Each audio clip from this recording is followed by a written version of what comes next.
কলেজের নতুন এমএসইপি দায়িত্ব গ্রহণ করলেন ইন্দ্রনীল ঘোষ। পশ্চিম মেদিনীপুর মেডিকেল কলেজের অন্তর্গত স্যালাইন গাড়ি কেন্দ্র ধরে চিনছি আর কি, সময় নেই। চার্জ হ্যান্ডওভারটা জাস্ট কালকে জয়েন করেছি, তো চার্জ হ্যান্ডওভারটা হয়ে যাবে, হয়ে যাচ্ছে আস্তে আস্তে গ্র্যাজুয়াল। পাশাপাশি মেদিনীপুর মেডিকেল কলেজের দায়িত্বে থাকা এমএসভিপি জয়ন্ত কুমার রাউতকে সাসপেন্ড করে দেওয়া হয়েছে। সে জায়গায় নতুন দায়িত্বে আনা হয়েছে সাগর দত্ত মেডিকেল কলেজের ডক্টর ইন্দ্রনীল ঘোষকে। শুক্রবার ইন্দ্রনীল ঘোষ মেদিনীপুর মেডিকেল কলেজে এসে তার দায়িত্বভার গ্রহণ করেন।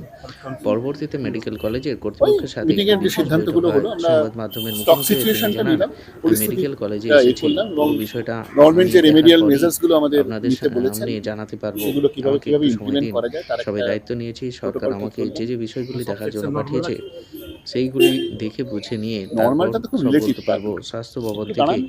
যে সমস্ত দায়িত্ব দেওয়া হয়েছে তা আমি এইরকম যথাযথ এখনো পর্যন্ত আইডেন্টিফাই করার মতো জায়গায় আমি অনেক কিছু পৌঁছে 24 ঘন্টা হয়নি বিষয় রয়েছে, সেই সমস্ত দিকগুলি আমি প্রথমেই দেখে নিচ্ছি। শান্তনু পালের রিপোর্ট, আপডেট বাঁশকুড়া নিউজের জন্য। সেরকমই ইনস্ট্রাকশন আছে, মানে এই স্যালাইন আর এটা কোথাও সেরকমই ইনস্ট্রাকশন দেওয়া হয়েছে। আমাদের যা ইনস্ট্রাকশন স্বাস্থ্য ভবন থেকে এসছে সেই অনুযায়ী আমরা এগুলোকে ইমপ্লিমেন্টেশন করছি। এবং স্যার আপনাদের হাতে সাফিসিয়েন্ট এই যে স্যালাইন মানে একটা বদলাতে তো অনেকটা, আপনার এখানে তো প্রচুর পেশেন্ট স্যার, সেই কারণেই এটা আস্তে আস্তে হয়ে যাবে, সময় তো লাগবে। মানে এই মুহূর্তে আপনাদের সাডেনলি যদি আপনি একটা আপনার বাড়ির আধখানা ভেঙে বলেন বা এক্ষুনি বাড়িটা কি করে তৈরি হবে, একটু তো সময় দিতে হবে।